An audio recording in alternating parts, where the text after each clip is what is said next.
Hello friends, success point में आपका हार्दिक स्वागत है। आज हम बायोलॉजी का एक नया टॉपिक ब्लड ग्रुप्स उसके बारे में पढ़ेंगे, ठीक है। और इसके पहले मैंने आपको मानव हृदय से रिलेटेड आपका पूरे उसके कार्य, संरचना, कैसे कैसे वो वर्क करता है, किस तरीके से वो फंक्शन करता है उसका। सेकंड है आपका रुधिर वाहिनियों के बारे में, जिसको ब्लड वेसल्स भी बोलते हैं, उसके बारे में, ठीक है। और थर्ड वीडियो में मैंने आपका जो ब्लड के जो जितने भी कार्य हैं कि ब्लड के क्या क्या कार्य रहते हैं, ब्लड के कितने टाइप्स होते हैं, जैसे कि आपका आरबीसी, डब्ल्यूबीसी, प्लेटलेट्स, ठीक है, ये सभी के बारे में मैंने आपको बताया था। और उससे संबंधित आपके जो रोग होते हैं, आरबीसी की कमी से कौन सा रोग होता है, डब्ल्यूबीसी की कमी से कौन सा रोग होता है, ज़्यादा से क्या रोग होते हैं, ये सभी चीज़ को मैं बता चुका हूँ, ठीक है। आज हम ब्लड से ही रिलेटेड एक फोर्थ टॉपिक पढ़ेंगे जिसका नाम है आपका ब्लड ग्रुप्स, जिसको क्या कहा जाता है, रुधिर समूह कहा जाता है, ठीक है, रुधिर समूह कहा जाता है। और आज हम इसी के बारे में पढ़ेंगे। हम सुनते हैं कि मेरा ब्लड ग्रुप ए है, किसी का ब्लड ग्रुप ए पॉजिटिव है, किसी का बी पॉजिटिव, किसी का ए बी पॉजिटिव, किसी का ओ है, किसी का ओ पॉजिटिव, ओ निगेटिव, ये सभी चीज़ के बारे में। तो ये कहाँ से आया, किस तरीके से आया, इसका कंसेप्ट क्या है, ये सभी चीज़ को देखेंगे, ठीक है। तो चलिए स्टार्ट करते हैं। रक्त समूह, ब्लड ग्रुप, देखते हैं कि ब्लड ग्रुप होता क्या है, ठीक है। तो पहले क्या होता था, जब पहले ये ब्लड ग्रुप का कंसेप्ट नहीं आया था, तो जब किसी व्यक्ति को रक्त की आवश्यकता होती थी, खून की आवश्यकता होती थी, ठीक है, तो खून की आवश्यकता होने पर किसी भी व्यक्ति के खून को निकाल कर क्या कर दिया जाता था, उस व्यक्ति के शरीर में क्या कर दिया जाता, उस खून को चढ़ा दिया जाता था, इंजेक्ट कर दिया जाता था, ठीक है। उसके बाद ये देखा गया कि व्यक्ति लोग मर रहे थे, जैसे ही मतलब ब्लड चढ़ाते थे, तो चढ़ाने के बाद व्यक्ति लोग का मृत्यु हो जाता था, डेथ हो जाता था, ठीक है। तो इसके बाद ही जब साइंटिस्ट लोग ने रिसर्च स्टार्ट किया कि आखिर क्यों ऐसा क्यों हो रहा है कि हम किसी भी व्यक्ति के ब्लड को चढ़ा रहे हैं, है ना, तो उसकी मृत्यु हो जा रही है। तब साइंटिस्ट ने रिसर्च करना स्टार्ट किया। उसके बाद एक साइंटिस्ट आया, आपके कार्ल लैंडस्टीनर एक साइंटिस्ट आए। कार्ल लैंड साइंटिस्ट ने क्या किया, 1990 में ब्लड ग्रुप का क्या किया गया, खोज किया। किसका खोज किया, ब्लड ग्रुप का खोज किया। और किसने किया, कार्ल लैंडस्टीनर ने किया। ये क्वेश्चन आपसे पूछा जा सकता है कि किसने किया, कार्ल लैंडस्टीनर ने किया। अब कार्ल लैंडस्टीनर ने ब्लड ग्रुप की खोज किस प्रकार से की, कैसे की, उसको देखते हैं, ठीक है। जब कार्ल लैंडस्टीनर को ये पता चला तो उसने क्या किया, रक्त से संबंधित उसने खोज किया। तब उसके बाद देखा रक्त को, उसने क्या किया, है ना, माइक्रोस्कोप से देखा होगा, तो रक्त की बूंदे से देखा होगा। अब मैं आपको पूछूं कि रक्त में कौन कौन से पार्ट होते हैं, तो आप क्या बोलोगे, रक्त में दो पार्ट होते हैं, एक सॉलिड पार्ट होते हैं और एक लिक्विड पार्ट होते हैं, जो कि मैं कल के वीडियो में आपको बता चुका हूँ। सॉलिड पार्ट में आपका क्या होता है, सॉलिड पार्ट में आपका आरबीसी होता है, डब्ल्यूबीसी होता है, प्लेटलेट्स होता है, ठीक है। और लिक्विड पार्ट में आपका क्या होता है, आपका प्लाज्मा होता है, ठीक है। तो कार्ल लैंडस्टीनर ने सॉलिड पार्ट में जो एक पार्ट है आपका, जिसका नाम है आरबीसी, ठीक है, तो ये है आपका आरबीसी। और इस आरबीसी के ऊपर में एक प्रोटीन देखा।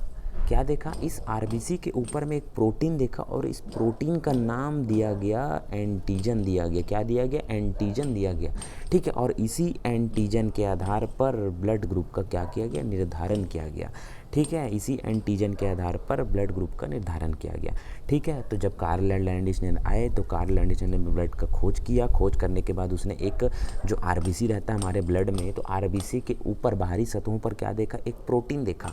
इस प्रोटीन का नाम दिया गया आपका एंटीजन, और इसी एंटीजन के आधार पर ब्लड ग्रुप का निर्धारण किया गया।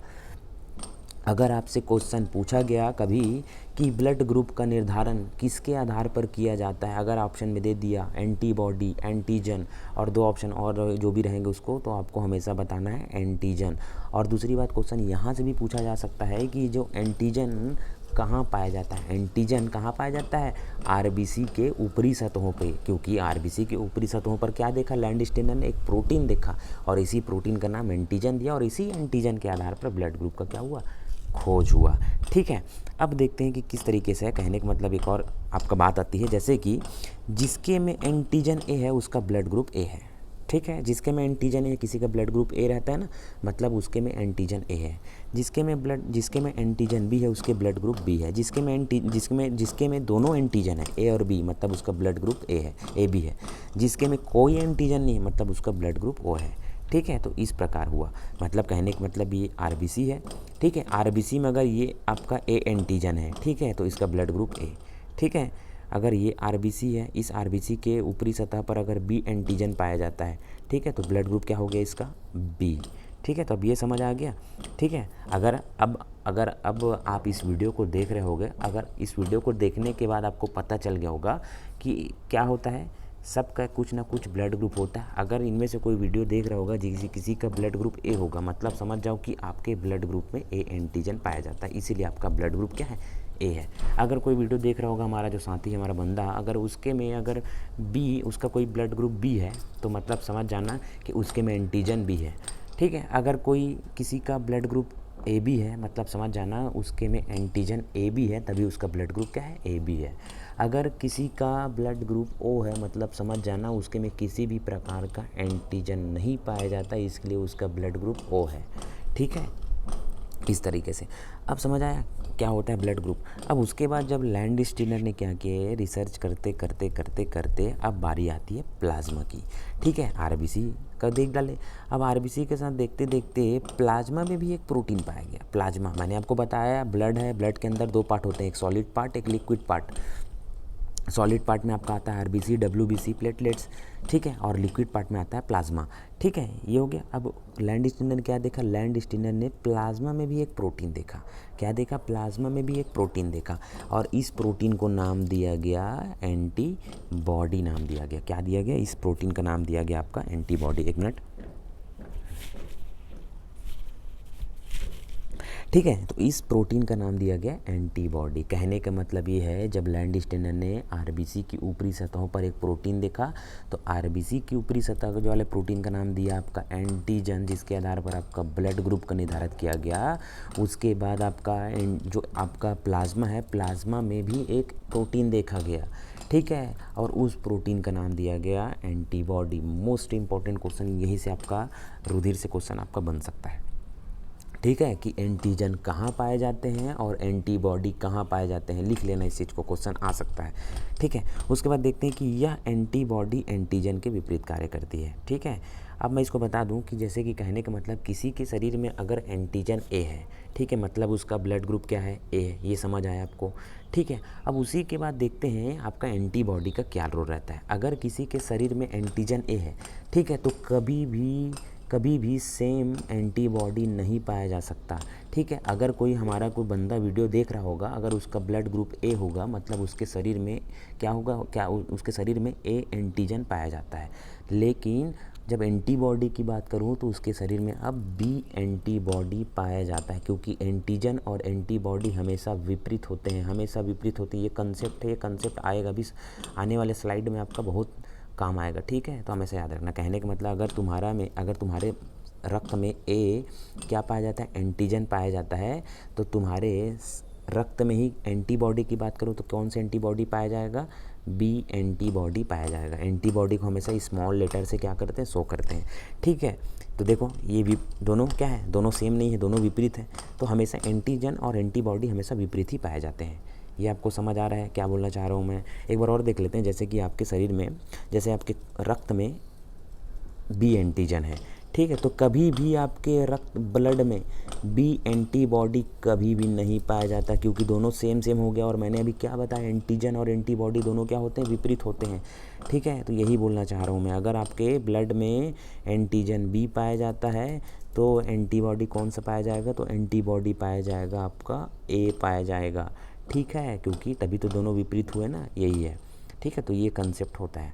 आगे चलते हैं, ये मनुष्य के रक्त का वर्गीकरण। ठीक है, किस तरह, जैसे कि मैंने आपको बताया कि किसी का ब्लड ग्रुप क्या है, ए है, तो एंटीजन उसके में कौन सा एंटीजन पाया जाएगा, ए एंटीजन पाया जाएगा। तो मैंने अभी बताया ना आपको कि किसी भी व्यक्ति का जो ब्लड ग्रुप का निर्धारण किससे होता है, एंटीजन से होता है। जिस प्रकार जैसा एंटीजन पाया जाएगा वैसा ही ब्लड ग्रुप होगा, है ना। तो बी एंटीजन पाया जाएगा तो बी ब्लड ग्रुप होगा, ए बी एंटीजन पाया जाएगा तो ए बी ब्लड ग्रुप होगा। अगर कोई एंटीजन नहीं पाया जाएगा तो क्या होगा, blood group O blood group होगा। ठीक है, अब उसी प्रकार देखते हैं आपका एंटीबॉडी। ठीक है, मैंने आपको बताया अगर एंटीजन ए पाया जाता है तो जस्ट एक ए के विपरीत क्या पाया जाएगा, आपका एंटीबॉडी पाया जाएगा, मतलब बी पाया जाएगा। ठीक है, अगर बी एंटीजन पाया जाता है तो उसके बी के जस्ट विपरीत आपका ए एंटीबॉडी पाया जाएगा। अगर ए बी अगर दोनों पाया गया तो अगर एंटीजन, तो ए बी अगर दोनों पाया जाएगा तो एंटीबॉडी कुछ नहीं होगा। अगर कुछ एंटीजन नहीं पाया जाता तो एंटीबॉडी क्या पाया जाएगा, बी एंटीबॉडी पाया जाता है। ठीक है, तो ये है आपका रक्तों का वर्गीकरण जिसको मैंने आपसे बात किया था। अब क्या होता है, इसको देखते हैं, ठीक है, ग्रुप देखते हैं कि हम देखते हैं ना कि कौन से ब्लड ग्रुप वाले को दे सकता है और कौन से ब्लड ग्रुप वाले को ले सकता है। बहुत कन्फ्यूज़न रहता है। आज ये कन्फ्यूज़न आपका मिट जाएगा, ठीक है। आज हम इसको कंसेप्ट से पढ़ेंगे, ठीक है। लेकिन उसके पहले, कंसेप्ट से पहले आपको एक चीज़ मैं बताना चाहता हूँ। जैसे कि अभी हमने पढ़ा एंटी बॉडी, ठीक है। क्या पढ़ा हमने? एंटी बॉडी पढ़ा, ठीक है। अब ये एंटीबॉडी का काम क्या करता है मैंने आपको अभी बताता हूँ, ठीक है। इस एंटीबॉडी का क्या काम रहता है? हमारे शरीर में एंटीबॉडी होता है, ठीक है। हमारा एंटीबॉडी क्या करता है, जैसे ही हमारे शरीर के बाहर से कोई भी कीटाणु आते हैं, ठीक है, गलत तरीके से कीटाणु आ रहे हैं, मतलब वायरस आ रहा है, जीवाणु आ रहे हैं, विषाणु आ रहे हैं, तो एंटीबॉडी क्या करता है, उस वायरस लोग से लड़ने का काम करता है तुम्हारा एंटीबॉडी। मतलब कहने का मतलब ये हो गया कि तुम्हारे शरीर के बाहर, मतलब शरीर के बाहर से एंटीबॉडी क्या करता है, शरीर के बाहर से जो भी चीज़ आ रहा है उस चीज़ का विरोध करता है। अगर अच्छा चीज़ है तब ठीक है, अगर बुरा चीज़ है तो उस चीज़ का विरोध करेगा, ठीक है। और विरोध करने के बाद उसको मार डालेगा, ठीक है। समझ आ रहा है क्या बोलना चाह रहा हूँ? ये कंसेप्ट है, ये कंसेप्ट धीरे से आपका यूज़ होगा इसी में, आपका ब्लड ग्रुप में, ठीक है। ये होता है, ठीक है। अब देखते हैं कि एंटीजन, जैसे कि आपका ब्लड ग्रुप, इसको मैंने बताया था ब्लड ग्रुप आपका ए है, एंटीजन ए पाया जाएगा। किसी का ब्लड ग्रुप बी है तो एंटीजन बी पाया जाएगा। किसी का ब्लड ग्रुप ए बी है तो एंटीजन ए बी पाया जाएगा। किसी का ब्लड ग्रुप ओ है तो एंटीजन, कोई भी एंटीजन नहीं पाया जाएगा। अगर एंटीबॉडी की बात करूं, अगर किसी का ब्लड ग्रुप ए है और एंटीजन ए है तो विपरीत एंटीबॉडी पाया जाएगा बी। किसी का बी एंटीजन है तो विपरीत एंटीबॉडी पाया जाएगा ए। अगर ए बी दोनों एंटीजन है तो कौन सा एंटीबॉडी पाया जाएगा? कोई भी एंटीबॉडी नहीं पाया जाएगा। अगर एंटीजन है ही नहीं तो एंटीबॉडी पाया जाएगा आपका ए बी, ठीक है। अब देखते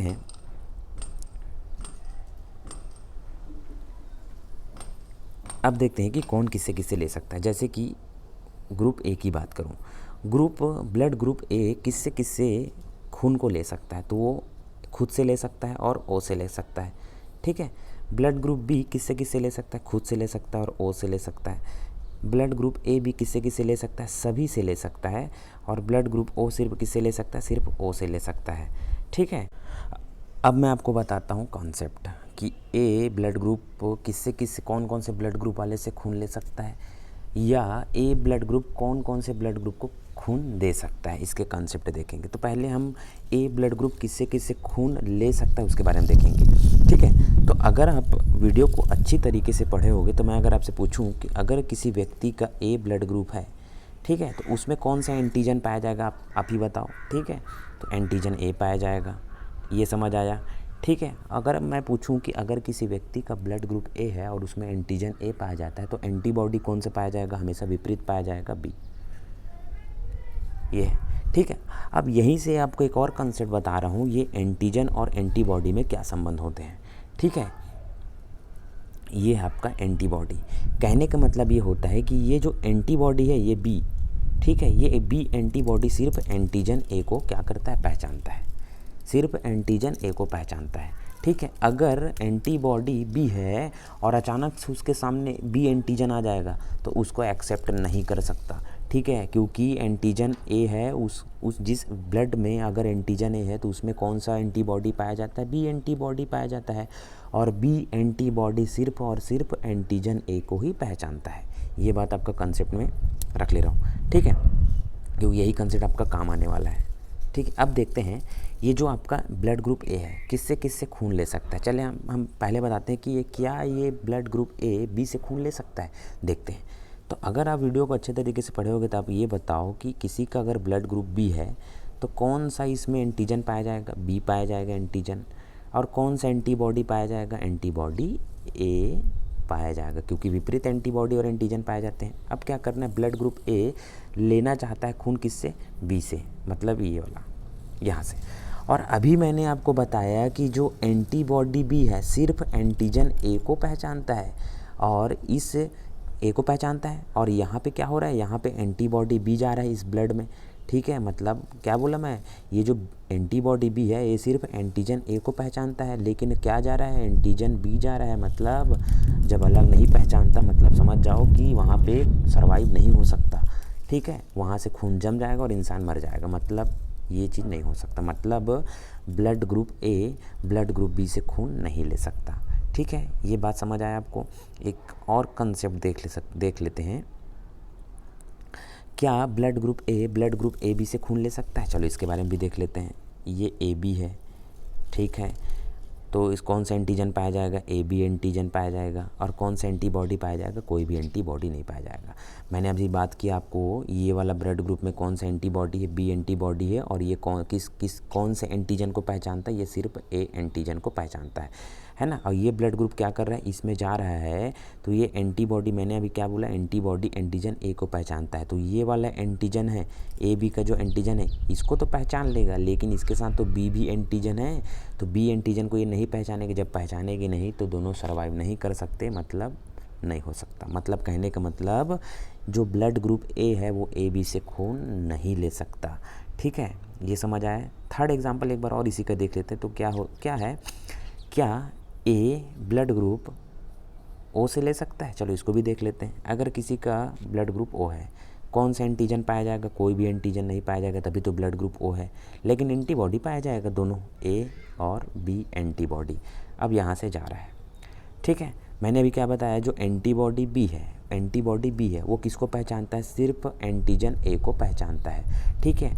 और यहाँ देखो, यहाँ आपका ब्लड ग्रुप ओ है और ब्लड ग्रुप ओ के कारण यहाँ पे कोई भी एंटीजन नहीं है। जब यहाँ पे कोई भी एंटीजन है ही नहीं तो ब्लड ग्रुप क्या पहचानेगा? तो बोलेगा आने दो ऐसे बोलेगा। मतलब ब्लड ग्रुप ए, ठीक है, ब्लड ग्रुप ओ से क्या ले सकता है? खून ले सकता है, ठीक है। तो यही है आपका। तो सब आप ना इस तरीके से प्रैक्टिस कर सकते हो, सभी में ऐसा होगा, ठीक है। बस आपको, अगर आपको कौन सा ब्लड ग्रुप कौन सा दे सकता है, आपको क्या चीज़ याद रखना है इसमें? कंसेप्ट एक ही चीज़ याद रखना है। जैसे कि किसी का अगर ब्लड ग्रुप ए है तो उसमें एंटीजन ए पाया जाएगा और उसमें एंटीबॉडी बी पाया जाएगा, और ये एंटीबॉडी बी हमेशा एंटीजन ए को पहचानता है, ठीक है। अगर इस एंटीबॉडी के सामने एंटीजन बी आ जाए तो उसको नहीं पहचानेगा, और नहीं पहचानेगा मतलब सर्वाइव नहीं कर सकता, मतलब रक्त नहीं दे सकते। इस तरीके से कंसेप्ट आपको लगा कि इसको क्या करना है, आपको समझना है। अगर आपको समझ नहीं आता तो एक बार कमेंट्स बॉक्स में कमेंट कर दो, एक बार मैं आपको फिर से समझा दूंगा, ठीक है। तो ये था इसका कंसेप्ट, ठीक है। तो यहीं से होता है आपका एक्सेप्ट और डोनेट का कंसेप्ट, जिसमें से आपका निकल के आता है सर्वदाता कौन है? आपका ओ है, और आपका सर्वग्राही ए बी है, ठीक। अब देखते हैं कि कुछ नया कंसेप्ट। ये कंसेप्ट है आपका, जैसे कि कोई पिता कोई ब्लड ग्रुप से बिलोंग करता है और माता भी कोई ब्लड ग्रुप से बिलोंग करती है, ठीक है। तो पिता और माता के से जो संतान की उत्पत्ति होती है, तो जो संतान होता है उस संतान में कौन कौन से संभावित ब्लड ग्रुप पाए जा सकते हैं उसके बारे में देखेंगे, ठीक है। तो ये है आपका चार्ट है आपका, और इस चार्ट को आपको रटने की कोई ज़रूरत नहीं है। आपको एक ट्रिक बताऊंगा, ट्रिक के माध्यम से आप उस चार्ट को पूरा याद कर सकते हो, ठीक है। तो मान लो अगर पिता ए ब्लड ग्रुप का है तो उसे पिता के ब्लड ग्रुप को लिख देना है, पिता ए ब्लड ग्रुप का है, ठीक है। मान लो माता बी ब्लड ग्रुप की, तो माता के बी ब्लड ग्रुप को लिख देना है, ठीक है। और यहाँ कॉमा करके आपको अपने मन से ओ ब्लड ग्रुप लगा देना है। ये समझ आया? अगर पिता का ब्लड ग्रुप ए है तो पिता का ब्लड ग्रुप लिख देना है आपको, ठीक है। अगर माता का ब्लड ग्रुप जो भी है तो माता का ब्लड ग्रुप लिख देना है आपको। उसके बाद अगर कुछ नहीं दिया है तो आप कॉमा करके क्या करोगे? हर में, है ना, ओ और ओ ब्लड ग्रुप लगा दोगे। अब क्या करोगे? क्रॉस करोगे, ए को बी से क्रॉस करो, ठीक है। क्या बनेगा? ए बी बनेगा, ठीक, ये हुआ। ए को ओ से क्रॉस करो, क्या बनेगा? ए और ओ मिलके ए बनेगा, क्योंकि ओ को तो हम अपने मन से माने थे, ठीक है। उसके बाद ओ को बी से क्रॉस करो, क्या बनेगा? बी बनेगा, ठीक है। उसके बाद ओ को ओ से क्रॉस करो, क्या बनेगा? ओ बनेगा। मतलब जो संतान की उत्पत्ति होगी वो संतान का ब्लड ग्रुप या तो ए बी हो सकता है, या ए हो सकता है, या बी हो सकता है, या ओ हो सकता है। देख लेते हैं, हम क्या बोले थे? हम अगर पिता ए ग्रुप का है और माता बी ग्रुप की, तो क्या होगा? पिता ए है और माता बी है तो बच्चा क्या हो सकता है? ए ग्रुप का हो सकता है। आया हमारे में ये वाला आया है ए ग्रुप का, ठीक है। बी ग्रुप का हो सकता है संतान, बी ग्रुप का ये भी आया है हमारे सामने ये वाला, ठीक है। उसके बाद ए बी ग्रुप का हो सकता है संतान, तो ए बी ग्रुप ये वाला भी आया हमारे सामने। उसके बाद संतान क्या हो सकता है? ओ ग्रुप का हो सकता है, तो ये ओ ग्रुप भी हमारे सामने आ गया है। तो इस तरीके से आप सभी को क्या कर सकते हो? फाइंड आउट कर सकते हो, ठीक है। एक और एग्जांपल ले लेते हैं, जैसे कि कौन सा एग्जांपल लेंगे? जैसे कि हम ले लेते हैं ये बी और बी वाला एग्जांपल लेते हैं, देखते हैं कि क्या आता है, ठीक है। अगर पिता बी है, ठीक है, और माता भी क्या है, बी है, ठीक है, कॉमा करके अपने मन से क्या लगा देना है, ओ लगा देना है, और यहाँ पे भी ओ लगा देना है। बी से करोगे तो क्या बनेगा, बी ही बनेगा। बी का ओ से करोगे तो क्या बनेगा, बी ही बनेगा। ओ का बी से करोगे तो क्या बनेगा, बी ही बनेगा। और ओ का ओ से करोगे तो क्या बनेगा, ओ। मतलब जो संतान होगा या तो बी होगा या ओ होगा। देखो यहाँ से, या तो संतान बी होगा या ओ होगा, इससे ही पता चल गया। तो इसी तरीके से आप क्या कर सकते हो, फाइंड आउट कर सकते हो कि पिता का ब्लड ग्रुप कुछ और है और माता का कुछ ब्लड ग्रुप कुछ और है, तो उन दोनों से कौन से संतान, जो संतान उत्पत्ति होगी तो संतान में कौन सा ब्लड ग्रुप पाया जा सकता है, क्योंकि इससे भी क्वेश्चन पूछे जाते हैं। ठीक है, अब देखते हैं कि हमारा लास्ट है आपका रक्त का थक्का जमना। रक्त का थक्का जमना किसको बोलते हैं? ठीक है, तो रक्त का थक्का जमना क्या होता है, इसको मैं थोड़ा सा ओवरव्यू देता हूँ। जैसे कि ये आपका शरीर का कोई पार्ट है, ठीक है, और यहाँ से कुछ कटिंग हो जाती है, तो यहाँ से क्या होता है, ब्लड निकलना स्टार्ट हो जाता है। ठीक है, और आप देखे होंगे कि आपके शरीर से जब इंजरी होती है तो और उससे जो ब्लड निकलता है वहाँ से, तो ब्लड निकलता भी है तो एक लिमिटेड टाइम के लिए ब्लड निकलता है। ऐसा नहीं है कि 1 घंटे से ब्लड ही निकलते जा रहा है, 1 मिनट 2 मिनट के लिए ब्लड निकलता है, उसके बाद ब्लड निकलना क्या हो जाता है, बंद हो जाता है। तो ब्लड निकलना बंद किसकी वजह से हो रहा है? इसी रक्त के थक्का जमने की वजह से। क्या होता है, जहाँ पे आपका जो कटिंग हुआ है ना, वो कुछ मिनट बाद क्या हो जाता है, वहाँ पे रक्त का थक्का जमता है, और रक्त का थक्का जमने के बाद ब्लड क्या होता है, बाहर नहीं आ पाता। अगर रक्त का थक्का नहीं जमता तो थोड़े से भी कटिंग में क्या होता है, आपका खून निकलता है, और इतना खून निकलता है कि आपका मृत्यु भी हो सकती है। इसीलिए रक्त का थक्का जमना बहुत ही आवश्यक है। और रक्त का थक्का जमता है क्यों, इसको देखते हैं। जैसे कि आपका ये है, आपका कोई शरीर का एक पार्ट है, यहाँ से क्या हुआ, इंजरी हुआ, कटिंग हुआ, यहाँ से ब्लड निकलना स्टार्ट हुआ। तो कटिंग वाले पार्ट में, ठीक है, और इसमें क्या हो रहा है, ब्लड फ्लो हो रहा है। और मैंने बताया ब्लड में क्या होता है, प्लेटलेट्स होते हैं। ठीक है, और मैंने ये भी बताया था जब मैंने आपको 3rd वीडियो में डिस्कशन किया था, तो प्लेटलेट्स क्या करता है, रक्त का थक्का जमाने के लिए काम आता है प्लेटलेट्स। ठीक है, तो ये जो इंजरी वाला जो पार्ट है और ये जो आपका प्लेटलेट्स है, ये दोनों क्या करता है, ये दोनों एक आपका प्रोटीन है, प्रोटीन का निर्माण करते हैं, मतलब स्त्रावण करते हैं, ये भी बोल सकते हैं। इस प्रोटीन का नाम है आपको थ्रोम्बोप्लास्टिन प्रोटीन। क्या है, थ्रोम्बोप्लास्टिन प्रोटीन। ठीक है, ये स्टेप याद रखना आपको, ये स्टेप पूछ सकता है, क्योंकि ये जो आपका ये रक्त का थक्का जमना है, ये आपका जो अभी जो एग्ज़ाम होने वाला है फॉरेस्ट रेंजर में, उसमें इंक्लूड है आपके बायोलॉजी के सिलेबस में।